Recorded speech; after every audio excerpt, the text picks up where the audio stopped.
Sorry friends, जैसा मैंने कहा था कि हम सेट लेकर आए हैं आज फिजिक्स का सेट 4 पार्ट सी। अब तक हम 1 2 3 कर चुके हैं। उसका आप वीडियो देख लो, आप उसका पीडीएफ भी नोट्स अपना बना लो। बात करते हैं, आज हम डिस्कस करेंगे फिजिक्स का सेट 4 का सेक्शन सी पार्ट। तो हम स्टार्ट करते हैं। हमारा सबसे पहले कुछ बात कर लेते हैं कि ये सेट 4 होगा हमारा, ठीक है। क्लास 12 का सब्जेक्ट फिजिक्स है हमारा। करने क्या वाले हैं यहाँ के सेक्शन में, हम आज करने वाले हैं सेक्शन सी। सिर्फ हम सेक्शन ए सेक्शन बी कर चुके हैं।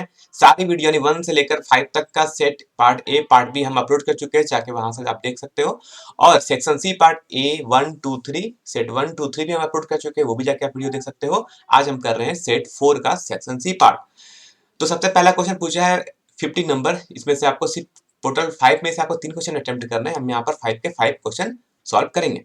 आपको जो जैसा होगा आप वैसा क्वेश्चन अटेम्प्ट करेंगे एग्जाम में। आपको जो इजी लगेगा आप वही क्वेश्चन वहां अटेम्प्ट करेंगे, ठीक है। क्वेश्चन लिख रहा है कि AC voltage V equal to V naught sine omega t is applied across a pure inductor. यानी एक सर्किट है जिसमें सिर्फ इंडक्टर लगा हुआ है, उसके अक्रॉस हमने एक वोल्टेज अप्लाई किया V equal to V naught sine omega t. तो कह रहा find an expression for the current flowing in the circuit and so mathematically that the current flowing through it lags behind the applied voltage by a phase angle of pi by 2।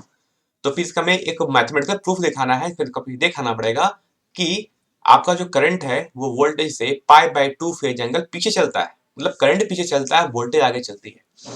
और उसके बाद हमारे में second part है जो आपका एक numerical है, ठीक है। जो आपका न्यूमेरिकल वो आपका 2 मार्क्स में पूछा गया है, ठीक है। बाद में हम बात करेंगे इसके बाद न्यूमेरिकल से बात करके, पहले हम देखते हैं करना क्या है। तो ये मान लो हमारा एक हो गया सर्किट है ना, यहाँ देख सकते हो कि ये हमारा एक, आपको ये सर्किट बनाना पहले कि एक आपका हमने वोल्टेज अप्लाई किया V equal to V naught sine omega t, एक अल्टरनेटिंग वोल्टेज है हमने अप्लाई किया। किसके अक्रॉस अप्लाई किया है? इंडक्टर अक्रॉस, जिसका इंडक्टेंस क्या है L। तो आप लोग जानते हैं कि किसी भी इंडक्टर के अक्रॉस जो वोल्टेज ड्रॉप होता है ना, सिर्फ मैग्नीट्यूड की बात कर रहे हैं, याद रखना, सिर्फ मैग्नीट्यूड, डायरेक्शन की बात कर रहे हैं, सिर्फ हमें बात करें मैग्नीट्यूड की। तो वोल्टेज जो भी डेवलप होता है किसी इंडक्टर के अक्रॉस, वो क्या होता है? V equal to L D I upon D T होता है, ठीक है। L D I upon D T होता है। अब क्या करते हैं यहाँ पर हम इसको डी आई को अगर पूरा लिखना चाहें तो डी आई इक्वल टू हो जाएगा V upon L into D T. यहाँ से लिख सकते हैं यहाँ से, ठीक। उसके बाद क्या किया हमने, दोनों साइड इसको इंटीग्रेट कर दिया है, ठीक है। हम क्या किया, हमने यहाँ पर सिंपल इसको टर्म को इंटीग्रेट किया। इंटीग्रेट करने पर क्या आया, आई की वैल्यू आई इक्वल टू हो जाएगा डी आई का इंटीग्रेशन हो जाएगा I V not by L constant था बाहर आ गया, यानी इंटीग्रेशन होगा सिर्फ sine omega T D T का, ठीक है। इसको सॉल्व करेंगे तो आई इक्वल टू हो जाएगा V not by L sine omega t का इंटीग्रेशन होता है minus cos omega t. Since यहाँ ओमेगा एक क्या था, ओमेगा एक यहाँ पर कांस्टेंट है, तो ओमेगा से हम यहाँ डिवाइड कर दिया, ठीक है। अब यहाँ पे को रख के सॉल्व करते हैं। यहाँ पर हम क्या लिख सकते हैं चीजों को, यानी अब यहाँ से हम लिख सकते हैं कि वी नॉट, है ना। अब देखो यहाँ पर हम क्या सकते हैं, माइनस साइन पहले बाहर लिख लिया हमने, है ना, ये माइनस साइन हमने यहाँ पर बाहर लिख लिया।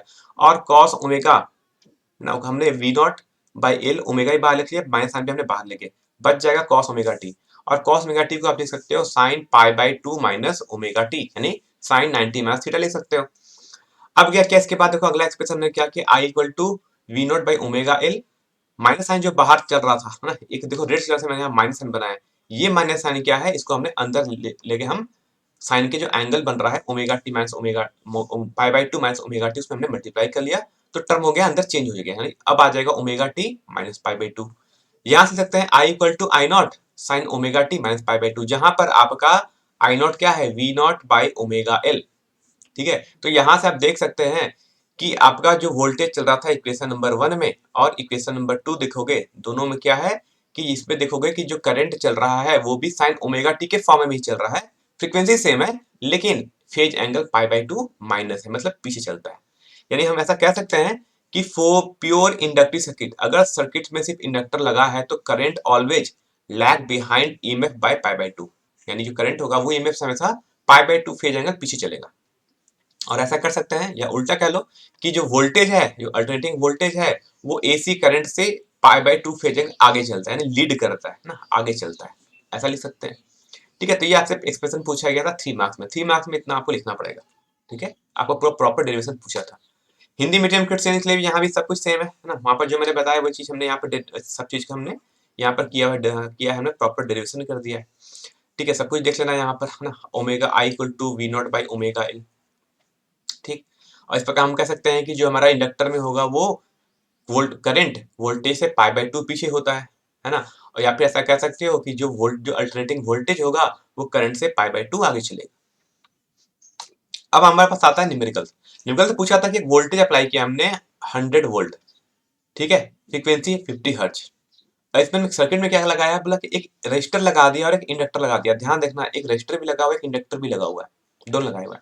तो क्या, calculate the impedance of the circuit. अब इंपीडेंस पूछ दिया है, देखो अब यहाँ तक वोल्टेज का कोई काम ही नहीं है, हमसे इंपीडेंस पूछा है, मतलब नेट रेजिस्टेंस कितना हो जाएगा। यानी इंडक्टर भी बिहेव करता है एज ए रेजिस्टेंस, अगर वो एसी सर्किट में है तो वो भी एक रेजिस्टेंस, एक उसका इफेक्टिव रेजिस्टेंस होता है, ये जिसको हम इंडक्टिव रिएक्टेंस बोलते थे, जिसको हम एक्सी से डिनोट करते हैं। तो हमें क्या कह दिया, हमें फ्रीक्वेंसी दे दिया, हमने फ्रीक्वेंसी लिख लिया, हमें रेजिस्टेंस दे दिया 20 ओम, हमें इंडक्टेंस दे दिया 2 मिली हेनरी। तो यहाँ से हमने कैलकुलेट कर लिया, हमने कैलकुलेट कर लिया इंडक्टिव रिएक्टेंस, जिसकी वैल्यू होती है XC equal to omega L. Omega को हमने लिख लिया 2 पाई एफ इंटू एल।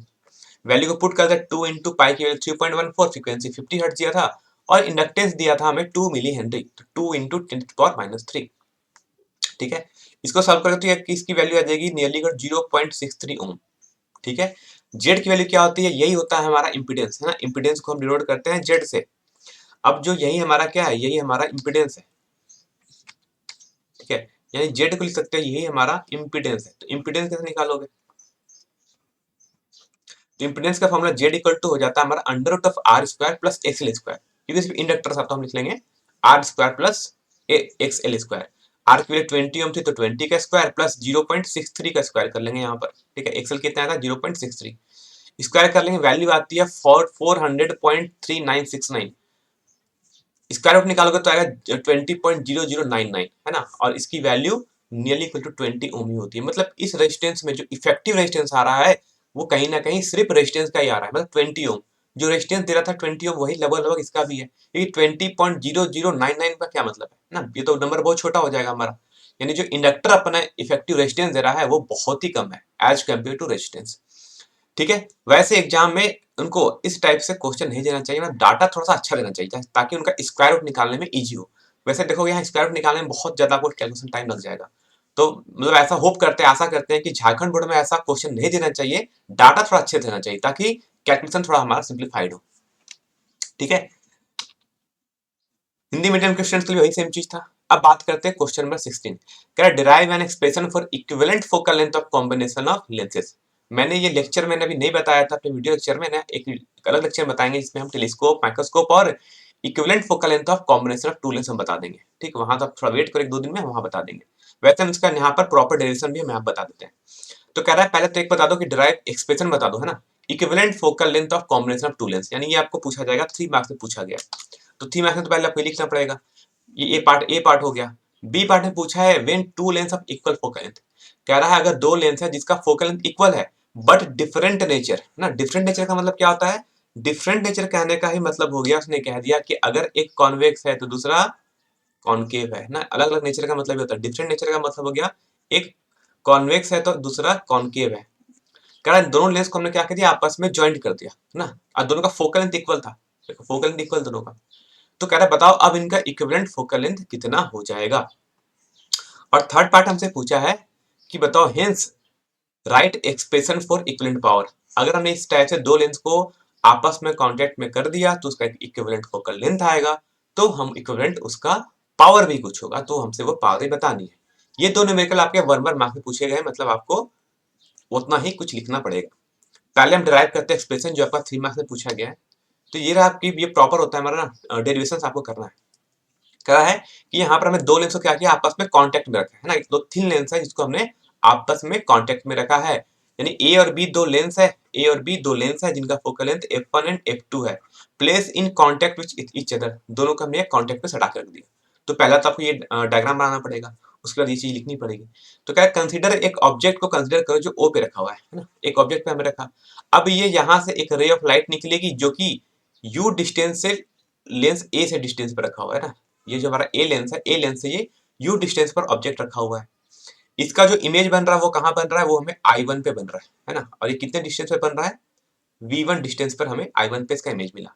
तो लिखता है consider object be placed at point O पर हमने एक पॉइंट ऑब्जेक्ट रखा और at a distance U from the lens A, और उसको हमने लेंस ए से यू डिस्टेंस पर रखा हुआ है। और जो लेंस ए है और लेंस ए क्रिएट्स इमेज I1 है ना। और ये जो लेंस ए है वो एक इमेज क्रिएट करता है, कहाँ पर करता है, at a distance V1 from point P, है ना, यानी इस सेंटर पे जो पॉइंट P है उससे आगे जाएगा तो V1 पॉइंट पर एक वो इमेज डिस्टेंस क्रिएट कर रहा है I1, ठीक। अब ये I1 जो है ना, जो अब जो इमेज बना किसका, लेंस A के लिए, अब लेंस A का जो इमेज है I1 वही बन जाएगा ऑब्जेक्ट किसके लिए, लेंस B के लिए। यानी I1 जो है वो एक्ट करेगा as a object for lens B, lens B के लिए अब ये क्या क्या करेगा, काम करेगा ऑब्जेक्ट का, ठीक है। यानी अब ऑब्जेक्ट बी के लिए I1 हो गया ऑब्जेक्ट, लेंस बी के लिए I1 हो गया ऑब्जेक्ट, तो लेंस बी अपना भी एक इमेज बनाएगा कहीं। तो कहता है कि लो अब ये आपका जो लेंस बी था उसने इमेज, फाइनल इमेज कहाँ बना दिया, आई पर। कहाँ बना दिया, ये आई पर। कितने डिस्टेंस पर, तो बोला P से V डिस्टेंस पर, है ना, कितने V डिस्टेंस पर फ्रॉम पॉइंट P। तो अब लगा लो, हमें लेंस का फॉर्मूला पता है ना, लेंस का फॉर्मूला पता है आप सभी को, क्या होता है 1/v minus 1/u equal to 1/f। तो पहले क्या करते हैं हम, image for the image form by lens A, यानी फर्स्ट लेंस क्या बनाएगा, तो फर्स्ट लेंस के लिए हम यूज कर लेते हैं लेंस फॉर्मूला। तो क्या हो जाएगा 1/v1 minus 1/u equal to 1/f1, क्योंकि लेंस 1 का फोकल लेंथ f1 था और उसका इमेज ऑब्जेक्ट डिस्टेंस u था, और लेंस ए के लिए इमेज का डिस्टेंस था वो v1 आया था ना, पर लिखा हुआ साफ साफ देख लेना, ये लगा लेंगे। फिर सिमिलर क्या करेंगे हम, लेंस बी के लगा लेंगे, लेंस बी के लिए क्या करेंगे, फिर से हम वही ऑब्जेक्ट वाला फॉर्मूला यूज कर लेंगे, है ना। तो फिर से हम वही लेंस फॉर्मूला यूज करेंगे लेंस बी के लिए। अब लेंस बी के लिए क्या हो जाएगा, इसका जो फाइनल इमेज है वो वी पे बन रहा है, इसके लिए जो ऑब्जेक्ट है वो कौन था, V1 डिस्टेंस था, तो इसके लिए जहां U था वहां पर हम लिख लेंगे V1, और दूसरे लेंस बी का फोकल लेंथ कितना है f2, बात आ गई। अब क्या करते हैं, दोनों इक्वेशन को ऐड कर लो सिंपली, है ना। दोनों इक्वेशन को ऐड करोगे तो देखोगे एक टर्म कैंसिल आउट मर जाएगा, कौन सा, 1/v1 और 1/v1 का टर्म आपका कैंसिल आउट हो जाएगा, है ना। तो बच जाएगा क्या, 1/v minus 1/u equal to 1/f1 plus 1/f2। अब यहाँ बात समझ आ गई। अब क्या करते हैं, इसके बाद आगे का स्टेप देखो, यानी हम ऐसा एज्यूम कर सकते हैं कि ये दोनों एक इक्विवेलेंट लेंस के जैसा बिहेव करेगा, मतलब इन दो लेंस हटाओ और एक सिंगल लेंस लगा दो, है ना। एक सिंगल लेंस के जैसा बिहेव करेगा जिसका फोकल लेंथ हमने मान लिया क्या है, f है, ठीक है। तो क्या लिख लेंगे, 1/v minus 1/u equal to 1/f, हमने यहां से लिख लिया। अब इक्वेशन नंबर चाहो तो अगर आप कंपेयर करना चाहो, है ना, अब चाहो तो यहां से लिख लो फिर से कि इक्वेशन नंबर 3 और इक्वेशन नंबर 4, है ना। इक्वेशन नंबर 3 और 4 थोड़ा कंपेयर करो, देखोगे दोनों साइड लेफ्ट में 1/v माइनस 1/u है, और राइट में क्या आ रहा है, थर्ड इक्वेशन में 1/f1 प्लस 1/f2, जबकि इक्वेशन 4 में लेफ्ट में क्या है 1/f। यानी इस प्रकार कह सकते हैं कि हमें जो फाइनल एक्सप्रेशन मिलेगा वो 1/f equal to 1/f1 plus 1/f2 मिलेगा। यही होता है equivalent focal length of combination of two thin lens placed in contact with each other. अगर कांटेक्ट में तब ये बनेगा, दो लेंस को दूर दूर रखते हैं तो कुछ और होता है ना। और कुछ इसी तरीके से आपको लेंस दिया जाता है, जब भी आप, अगर आपकी आंख में कुछ प्रॉब्लम हो तो आप जब भी जाते हो कुछ डॉक्टर के पास ऑप्टिकल शॉप में जाते हैं तो वो आप कुछ इसी टाइप से दो लेंस का कॉम्बिनेशन बना के आपको देता है ना, वो ऐसा कुछ करके मेजर करता है।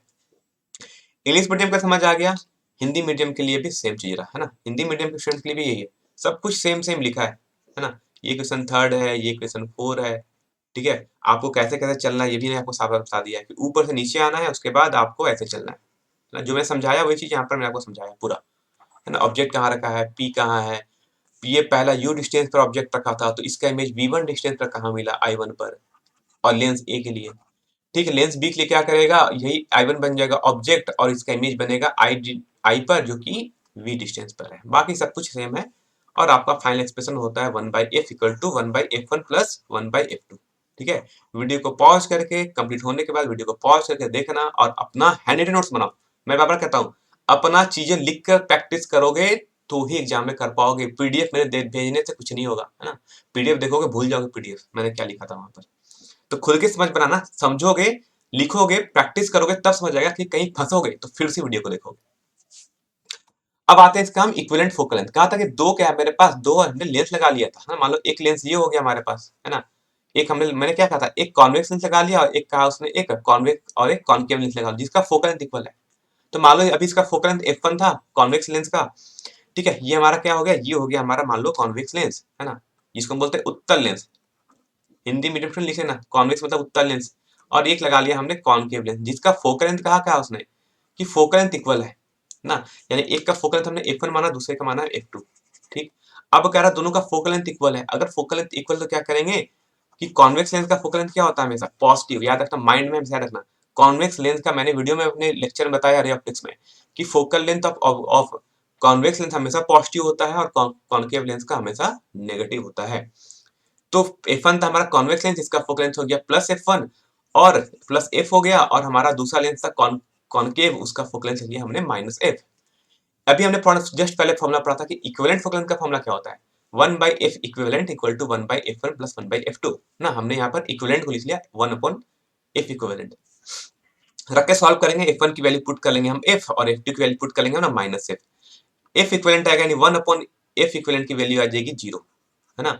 कितना आ गया 0, यानी यहाँ से कह सकते हैं कि इसका जो इक्विवेलेंट फोकल लेंथ आएगा वो इन्फिनिटी आएगा, है ना। यानी कितना हो जाएगा, ये हो जाएगा आपका इन्फिनिटी।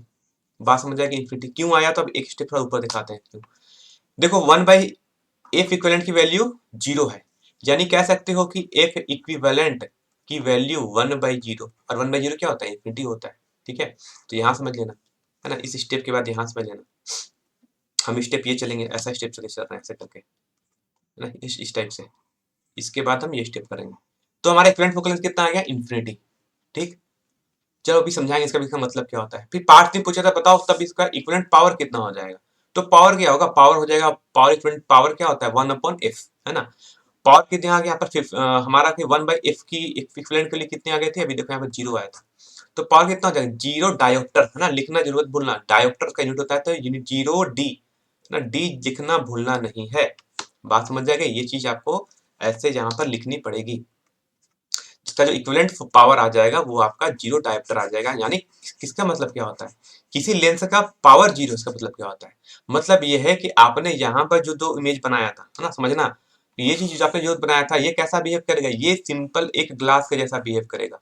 और ग्लास का फोकल लेंथ कितना होता है, इनफाइनाइट, पता है ना सिंपल ग्लास का फोकल लेंथ कितना होता है।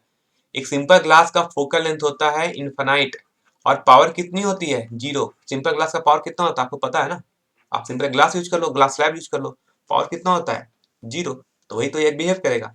यानी एक कॉन्वेक्स लेंस और एक कॉन्केव लेंस को आपस में अगर ज्वाइंट कर दोगे सच दैट कि दोनों का फोकल लेंथ इक्वल हो, तो वो एक सिंगल यानी एक सिंपल सा ग्लास के जैसा बिहेव करेगा। यानी सिंपल ग्लास का टुकड़ा है ये, है ना, ऐसा समझो ये बिहेव करेगा, सिंपल ग्लास के जैसा बिहेव करेगा ये।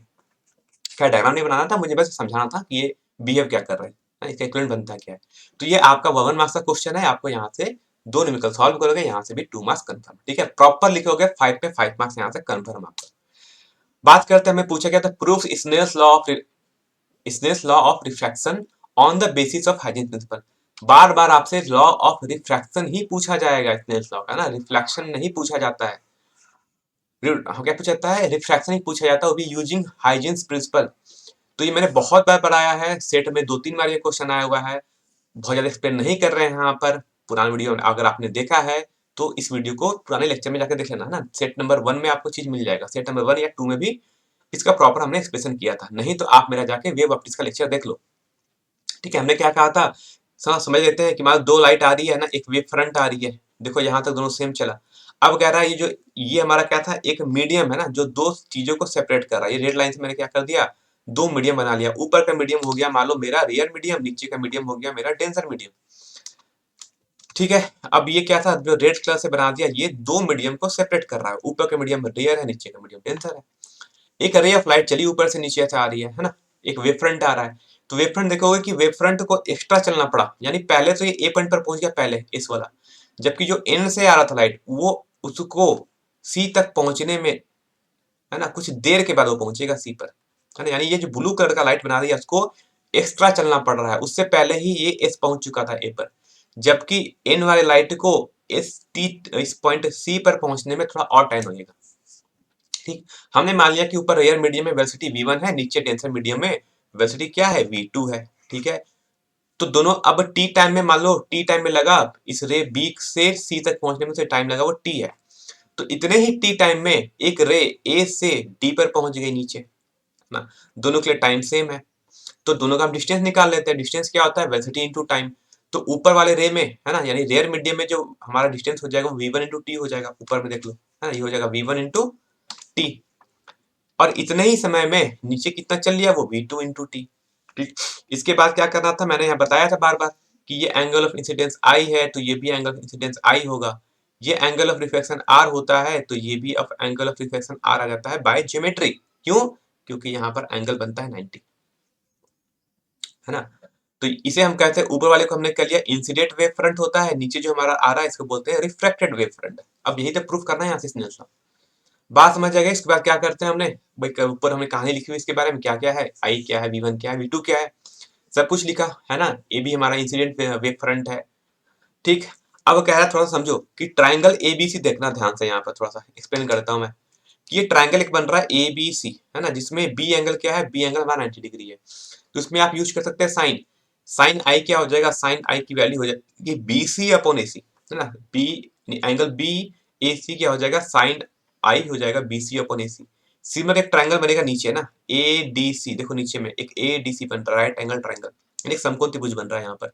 यहाँ पे लगा लो साइन आई लगा लो, तो साइन की वैल्यू, साइन आई की वैल्यू हो जाएगी सी डी, नहीं ये हो जाएगा हमारा ए डी अपॉन ए सी, क्या हो जाएगा ए डी अपॉन ओ सी, यानी और ये क्या हो जाएगा हमारा साइन आर, एडी अपन इसी। दोनों इक्वेशन को डिवाइड कर लो, है ना, या लिख सकते हो यहाँ पर कि इक्वेशन 1 और इक्वेशन 2, तो लिखना है इक्वेशन 1 डिवाइडेड बाय इक्वेशन 2 कर लेते हैं। तो sine I by sine R क्या हो जाएगा, एसी एसी का टर्म मर जाएगा, एक दूसरे को कैंसिल आउट कर लेगा, बच जाएगा बीसी अपॉन एडी। अब बीसी क्या था, देखो ऊपर बीसी, बीसी तो यही है माना V1T, यही क्या था, ये तो डिस्टेंस है बीसी, बीसी एक डिस्टेंस है जो है कितना V1T। और एडी क्या है नीचे, एडी क्या है, वो डिस्टेंस है जो ए से डी तक का है, और वो है कितना V2T, तो V1T अपन V2T। यहाँ से भी देखो क्या मर गया, टी से टी मरा, क्या बच गया, sine I upon sine R की वैल्यू V1 अपॉन V2। और हम जानते हैं ना, सिंस हम जानते हैं कि जो वेलोसिटी होता है वो inversely proportional to refractive index होता है, यानी रिफ्रैक्टिव इंडेक्स बढ़ेगा तो वेलोसिटी घटेगा। तो V1 अपॉन V2 को हम लिख सकते हैं म्यू2 अपॉन V1, है ना, उल्टा लिख लिया हमने, और जिसको हम म्यू लिख सकते हैं। और यही तो हमारा स्नेल्स लॉ होता है ना, sine I upon sine R की वैल्यू म्यू, यही तो होता है हमारा स्नेल्स लॉ। तो हमारा प्रूफ हो गया स्नेल्स लॉ ऑफ रिफ्रैक्शन। तो ये तरीके से लिखना पड़ेगा, बाकी आप अपने वर्ड में थोड़ा सा और इसको एक्सप्लेन कर सकते हैं, ठीक है। ये मैंने इन शॉर्ट बता दिया, ये प्रॉपर एक तरह से डेरिवेशन है ना, कोई कहानी नहीं लिखी हुई है। शॉर्ट में कुछ लोगों को लगता है कि हमने बहुत शॉर्ट में बताते हैं, वो इसलिए बता रहे हैं कि आपको 1.5 घंटे में, 13 क्वेश्चन सॉल्व करने फिजिक्स के। 3 लॉन्ग क्वेश्चन होंगे, 5 आपके शॉर्ट टाइप के क्वेश्चन होंगे, और 5 आपके एकदम शॉर्ट टाइप के क्वेश्चन होंगे। तो 1.5 घंटे में इतना पेपर करना ना, सारे क्वेश्चन अटेम्प्ट करना, ठीक है। चलो लास्ट में बताऊंगा ना, वीडियो का एंड बताना, आपको एक टिप्स बताऊंगा इसमें पूरा, है ना, कि कॉपी कैसे चेक होती है। तो लास्ट में तक वीडियो जरूर देखना, लास्ट में बताते हो बात। चलो ड्राइव करते थोड़ा सा, यहाँ पर फिर से देख लेते हैं हमारा हिंदी मीडियम के जो भी स्टूडेंट्स हैं इनके लिए हमने बता दिया है। जो चीज मैंने वहां बताया वो चीज यही लिखी हुई है, ये हिंदी मीडियम के स्टूडेंट्स के लिए। तो हिंदी मीडियम के स्टूडेंट्स हैं वो भी इसको, है ना, अपने वर्ड में लिख लेंगे। बाकी यहाँ पे कुछ मैं हिंदी का वर्ड लिख लेता हूँ, इंसिडेंट वेव फ्रंट को हम बोलते हैं शायद आपतित, है ना, हिंदी मीडियम के स्टूडेंट लिख लेंगे, इसे बोलते हैं आपतित तरंगाग्र बोलते हैं शायद, है ना। मुझे नहीं आता लेकिन फिर भी आपके मैं सीखा हूँ, हिंदी सीख रहा हूँ आपके लिए, समझो। इसको बोलते हैं हम शायद अपवर्तित, है ना, अपवर्तित, ठीक है। अगर हिंदी में मिस्टेक हो, थोड़ा सा मिस्टेक हो सकता है हिंदी लिखने में, है ना, क्योंकि इतना मुझे, ये भी मुझे हिंदी मीडियम के स्टूडेंट्स भी बहुत मैसेज करते हैं, सर हिंदी मीडियम नहीं बताते आप। तो हिंदी मीडियम के लिए मुझे करना पड़ा, ट्रांसलेट करना पूरा पूरा प्रॉपर चीजों को, है ना, हिंदी में सीखनी पड़ेगी मुझे यहाँ पर, ठीक है। तो बाकी फिगर जैसे मैंने पहले समझाया था वही मैंने यहाँ समझाया हूँ। देखो समझाने का तरीका मेरा हिंदी है ना, मैंने कोई इंग्लिश में वर्ड नहीं बोलता हूँ, हिंदी में समझाता हूँ बातों को धीरे धीरे, ठीक है। बस वर्डिंग वहाँ इंग्लिश लिखे होते हैं, यहाँ हिंदी में लिखा हुआ है, बाकी समझ जाएंगे सब कुछ यहाँ पर, जो मैंने वहां पर किया था वैसे आपको यहाँ कर लेना। अब आता है क्वेश्चन नंबर 18, कह रहा है कि draw IV characteristics graph of PN junction diode in forward and reverse bias, है ना, फॉरवर्ड बायस और रिवर्स बायस में करंट और वोल्टेज का आपको ग्राफ बनाना है। आईवी कैरेक्टरिस्टिक्स कहते हैं करंट वर्सेस वोल्टेज का ग्राफ बता दो, ठीक है। तो फॉरवर्ड बायस का ग्राफ याद रखो ये होता है, अभी हमने नहीं कराया है, कल हम इसका एक और लेक्चर ले लेंगे, तो एक और लेक्चर में हम आपको ये भी क्लियर कर देंगे ना, व्हाट इज फॉरवर्ड बायस होता है, व्हाट इज रिवर्स बायस होता है ना, अभी हमने सब नहीं पढ़ाया है। अभी अभी हमने एक लेक्चर में लिया है, उसके बाद हम लेक्चर 2 में सब क्लियर कर देंगे ना, बड़ा अच्छे समझाएंगे तरीके से होता है क्या, यहाँ पर क्या क्या चलता है, क्यों होता है। तो फॉरवर्ड बायस में करंट वर्सेस वोल्टेज का ग्राफ ये देख लो ना, इसको बोलते हैं फॉरवर्ड वोल्टेज, ये होता है हमारा फॉरवर्ड करंट। याद रखना फॉरवर्ड करंट को एक पॉइंट याद रखना हमेशा, ये मिली एम्पियर में चलता है, ध्यान रखना ये मिली एम्पियर में करंट चल रहा है, बहुत ध्यान से। करंट कैसे बढ़ता है, करंट ऐसे बढ़ता है ना, देखो करंट ऐसे बढ़ता है, पहले स्लो स्लो करंट बढ़ता है ना, वोल्टेज बढ़ाओगे तो करंट स्लोली स्लोली बढ़ता है, उसके बाद करंट अचानक से इंक्रीज कर जाता है ना, कुछ करंट कुछ ऐसे इंक्रीज कर जाता है। ये होता है हमारा करंट का ग्राफ होता है, करंट वर्सेस वोल्टेज का, किसका, फॉरवर्ड बायस में, जिसको आप शायद हिंदी वाले क्या बोलते हैं, अग्रदिशिक बायस कहते हैं ना, ये फॉरवर्ड बायस हो गया। रिवर्स बायस को आप बोलते हैं पक्ष दिशिक बायस बोलते हैं। उसका ग्राफ क्या होता है, ये करंट हो गया नीचे और वोल्टेज हो गया पीछे। देखो दोनों क्या चल रहा है, नेगेटिव, यानी वोल्टेज भी नेगेटिव बनेगा और करंट भी नेगेटिव चल रहा है। तो ये भी ध्यान देना कि किस एक्सिस में बना रहे हैं ना, उल्टा सुल्टा मत बना देना डायग्राम, ध्यान देखना। करंट नीचे मतलब नेगेटिव है, वोल्टेज कौन सा अप्लाई कर रहा है, नेगेटिव, मतलब रिवर्स, मतलब नेगेटिव वोल्टेज हम अप्लाई कर रहे हैं। नेगेटिव वोल्टेज करने का मतलब ये रिवर्स बायस है ना। तो करंट भी हमारा उल्टा चल रहा है। एक पॉइंट ध्यान ये भी देना कि यहाँ भी जो करंट फ्लो करेगा रिवर्स बायस में वो माइक्रो एम्पियर का होता है, मतलब करंट बहुत छोटा करंट फ्लो करता है, यानी उल्टे डायरेक्शन में करंट फ्लो करेगा जिसकी वैल्यू बहुत कम होगी। ठीक, इसमें क्या होता है ना, आप वोल्टेज बढ़ाओगे नेगेटिव वोल्टेज तो करंट एकदम कांस्टेंट चलता है, एकदम नहीं बढ़ता, कुछ नहीं बढ़ेगा, एकदम एकदम कांस्टेंट हो जाएगा वो। और सडनली बढ़ जाता है अचानक ना, एकदम पॉइंट अगर अचानक से बढ़ जाएगा इस पॉइंट पर, इस पॉइंट को हम ना, इस पॉइंट को बोलते हैं ब्रेकिंग वोल्टेज बोलते हैं, या फिर इसी चीज को हम लोग क्रिटिकल वोल्टेज बोलते हैं, है ना। आपको लिखा है क्रिटिकल वोल्टेज, तो इस पॉइंट को हम चाहे तो ब्रेकिंग वोल्टेज बोलो, चाहे तो इसको आप क्रिटिकल वोल्टेज बोल लो। तो दोनों पॉइंट याद रखना। मान लो अगर कभी आपसे एग्जाम दिया फिर बताओ ब्रेकिंग वोल्टेज, तो कंफ्यूज मत करना, क्रिटिकल वोल्टेज और ब्रेकिंग वोल्टेज दोनों हमारा सेम होता है, ठीक है। तो ये ग्राफ बनाना दो दो मार्क्स का, दो दो मार्क्स में ये लिख लोगे आपका बन जाएगा ग्राफ, है ना। दो दो मार्क्स में इतना लिखोगे आपको मार्क्स मिल जाएगा यहाँ पर ना। ये एग्जैक्टली पॉइंट टू पॉइंट आप चल रहे हैं, है ना, क्या करेगा, पॉइंट टू पॉइंट चल रहे हैं बातों। उसी तरह हमारा फॉरवर्ड बैच में क्या होता है ना, एक करंट आने के बाद, यानी एक वोल्टेज अप्लाई करने के बाद इसमें भी करंट फ्लो करता है तेजी से, है ना। शुरू में स्लोली बढ़ता है, लेकिन एक समय के बाद वोल्टेज अचानक से बढ़ना शुरू कर जाता है, जिसको हम बोलते हैं नी वोल्टेज। फॉरवर्ड बैच में ही हो गया, रिवर्स बैच में दोनों बनाओगे 1 मार्क्स का क्वेश्चन। अब हमसे पूछा है कि why does the reverse current show a sudden increase at critical voltage, यानी रिवर्स बैच में देखोगे, जो कि मैंने कहा था कि रिवर्स बैच में रिवर्स करंट फ्लो करता है, यानी उल्टा डायरेक्शन में करंट फ्लो करता है, मतलब नेगेटिव करंट फ्लो कर रहा है। कौन सा, ये देखो हमारा जो हो गया ये रिवर्स वाला ना, देखो करंट नीचे जा रहा है, नीचे नीचे बढ़ रहा है करंट। तो कहता है इसमें सडनली एक वोल्टेज आने के बाद करंट क्यों बढ़ जाता है ना, क्यों सडनली इंक्रीज करता है, ये रीजन बताना है 1 मार्क्स में ना, 1 मार्क्स में पूछा है। तो कहानी लिखनी नहीं ज्यादा, इन शॉर्ट में बताना है। तो कहता है कि जैसे एक क्रिटिकल वोल्टेज पे हम बढ़ाओगे तो क्या होता है ना, कि आपका जंक्शन पे, है ना, बीच में बनता है डिप्लीशन रीजन। चलो बताऊंगा आपको आगे, जिन्होंने पढ़ लिया है वो समझ जाएंगे वीडियो, जिन्होंने बड़े अच्छे से पढ़ा होगा इस चीज को समझ जाएंगे। बीच में बनता है एक डिप्लीशन रीजन बोलते हैं, है ना। ये रीजन क्या होता है, न्यूट्रल होता है पूरा एकदम, है ना। ये होता है डिप्लीशन रीजन बोलते हैं यहाँ पर। कहता है यहाँ पर जो कोवलेंट बैंड होंगे ना, यहाँ पर जो कोवलेंट बॉन्ड बने होते हैं वो क्या करते हैं, वो ब्रेक कर जाते हैं, है ना। इतना वोल्टेज मिलता है उन्हें, यानी वोल्टेज बड़ा हो गया ना रिवर्स डायरेक्शन में, तो यहाँ पर जो भी बॉन्ड बना के रखे इलेक्ट्रॉन, उनको बहुत ज्यादा एनर्जी मिल जाती है। वोल्टेज बढ़ाओगे तो एनर्जी मिलेगी, क्योंकि वोल्टेज से एनर्जी मिलती है। एनर्जी मिलेगा तो क्या होगा, वोल्टेज मिला तो उनमें एनर्जी मिलेगा तो वो बॉन्ड तोड़ देंगे, यानी कोवलेंट बॉन्ड को मतलब तोड़ देते हैं। तो ये लिखते हैं कि एट क्रिटिकल वोल्टेज पर क्या होता है, covalent bond of depletion region breaks, यानी जो भी कोवलेंट बॉन्ड होगा, कहां पर होगा सर, कोवलेंट बॉन्ड, तो यहाँ पर डिप्लीशन रीजन में जो भी कोवलेंट बॉन्ड होता है ना, कोवलेंट बॉन्ड होता है, ये क्या कर जाता है, ये टूट जाता है और बहुत सारे इलेक्ट्रॉन और होल्स फ्री हो जाते हैं, हाँ, बहुत सारे इलेक्ट्रॉन और होल्स फ्री हो जाते हैं। अब फ्री हो जाएंगे तो वो मूव करेंगे, और इलेक्ट्रॉन या होल्स मूव करेगा तो क्या बोलते हैं, वही तो करंट होता है। तो क्या होता है, इस प्रकार क्या होता है कि रिवर्स डायरेक्शन में एक बहुत करंटली अचानक से फ्लो करना स्टार्ट कर जाता है। क्यों होता है, क्योंकि डिप्लीशन रीजन का कोवलेंट ब्रेक हो गया था और वहां सारे चार्ज करिए फ्री हो गए थे।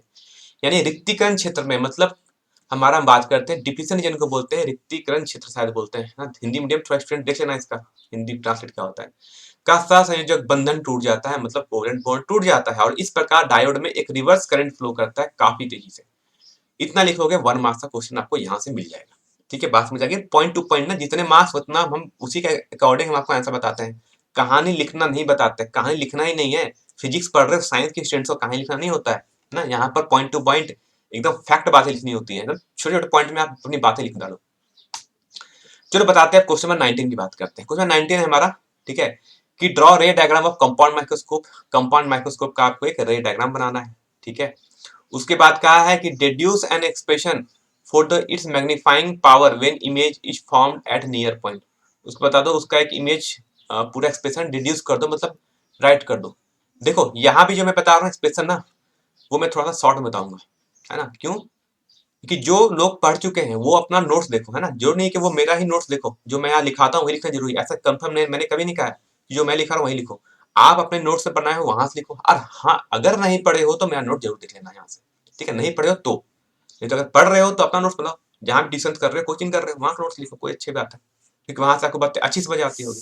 ठीक है, चलो बात करते हैं। तो सबसे पहले बनाते हैं हमने ये डायग्राम। तो सबसे पहले डायग्राम बना लो, इतना डायग्राम बनाओगे मिल जाएगा 2 नंबर, 2 मार्क्स। इसमें क्या कर रहा है, इसमें कर रहा है कि हमने ऑब्जेक्ट रखा। भाई ऑब्जेक्ट कहाँ रख दिया, तो बोला h1 h हाइट है, हमने ऑब्जेक्ट रखा है यहाँ पर। कह रहा है यहाँ से एक रे ऑफ लाइट चली, ठीक है, पहले लेंस से टकराई। इस पहले वाले लेंस को हम बोलते हैं ऑब्जेक्ट लेंस। थोड़ा समझ लो ना कंपाउंड में इसको वर्क कैसे करता है। अब इसका इमेज कहाँ बनेगा, इसका इमेज जाकर ये लाइट यहाँ टकराई, नीचे वाला लाइट जाकर यहाँ टकराई, इसका इमेज बन गया h1, है ना। ये h1 क्या है, ये एक इमेज है, किसके लिए, ऑब्जेक्टिव लेंस के लिए, यानी जो पहला लेंस था हमारा ना C, ठीक है, जो छोटा लेंस दिख रहा है उसके लिए ये बन गया इमेज। थोड़ा सा इमेज देखो बड़ा बनेगा ना, पहले से जो h था हमारा ऑब्जेक्ट, उससे थोड़ा बड़ा इमेज बना है और उल्टा बना है। अब क्या होगा इसके लिए, अब यही, अब मान लो इतना जो बड़ा इमेज बनता है ना h1, मान लो वो भी हमें आंखों से दिखाई नहीं दे रहा है ना, कोई छोटी चीज का कुछ ने लेंस से इमेज बनाया, बड़ा इमेज बनाया, लेकिन फिर भी वो हमने दिखा, इतना बड़ा नहीं था कि हम आंखों से देख पाए। तो हमने क्या किया, एक और लेंस लगा लिया। क्या लगा लिया, आई लेंस। यही तो था ना कंपाउंड माइक्रोस्कोप, कि चलो कुछ तो बड़ा इमेज बना होगा, हमें नहीं दिखा, एक और लेंस लगा लेते हैं, उसका और बड़ा इमेज बनाएंगे। अब क्या किया कि ये जो h1 था ना, अब देखो ये जो h1, यानी ये जो h1 हमारा इमेज जो है, इमेज जो बना है h1, ये h1 जो क्या कर रहा है, ये h1 इमेज यानी a डैश b डैश जो इमेज था किसके लिए, ऑब्जेक्टिव लेंस के लिए, यही h1 यही हमारा जो इमेज है, यानी जो इमेज का हाइट है, ये बन जाएगा ऑब्जेक्ट किसके लिए, हमारे आई लेंस के लिए। यानी हमारा आई, इसका इमेज कहाँ दिखेगा, इस h1 का इमेज कहाँ दिखेगा, h2 पर।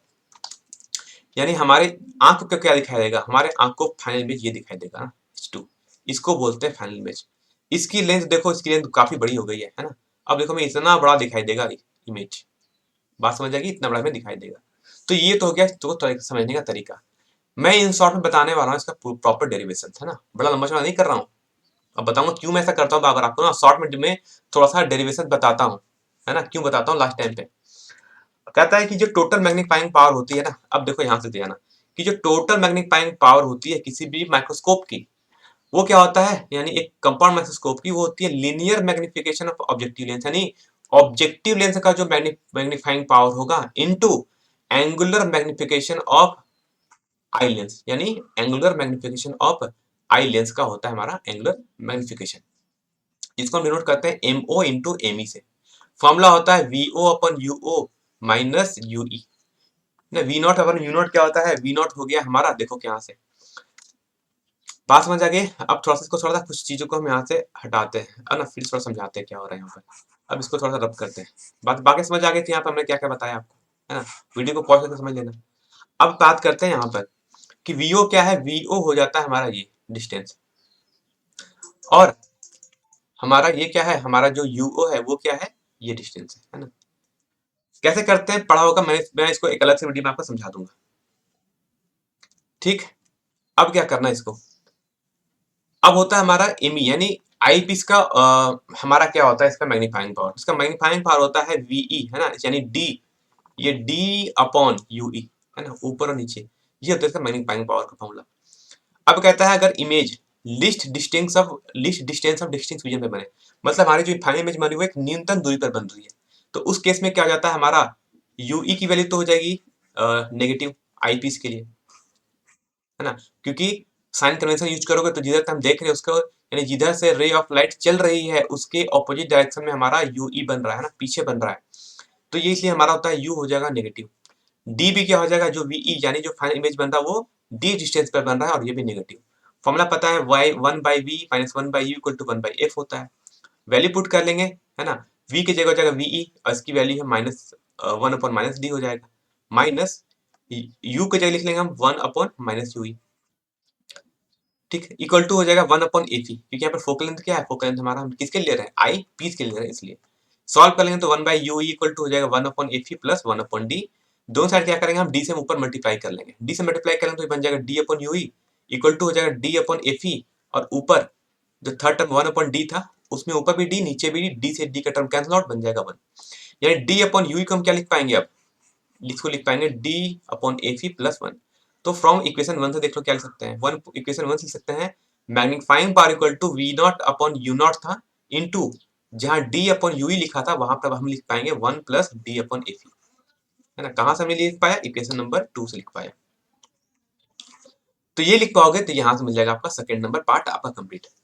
एक पॉइंट लिख लेना कि इससे जो इमेज बनता है वो कैसा बनता है, ये भी पॉइंट याद रखो कि कंपाउंड माइक्रोस्कोप जो भी फाइनल इमेज बनाता है ना, फाइनल इमेज बनाता है वो क्या होता है, वो होता है वर्चुअल, मतलब हमें आभासी, क्योंकि जिधर लेंस रखा है उधर ही हमारा ऑब्जेक्ट उधर ही हमारा इमेज बन रहा है, इसे बोलते हैं वर्चुअल।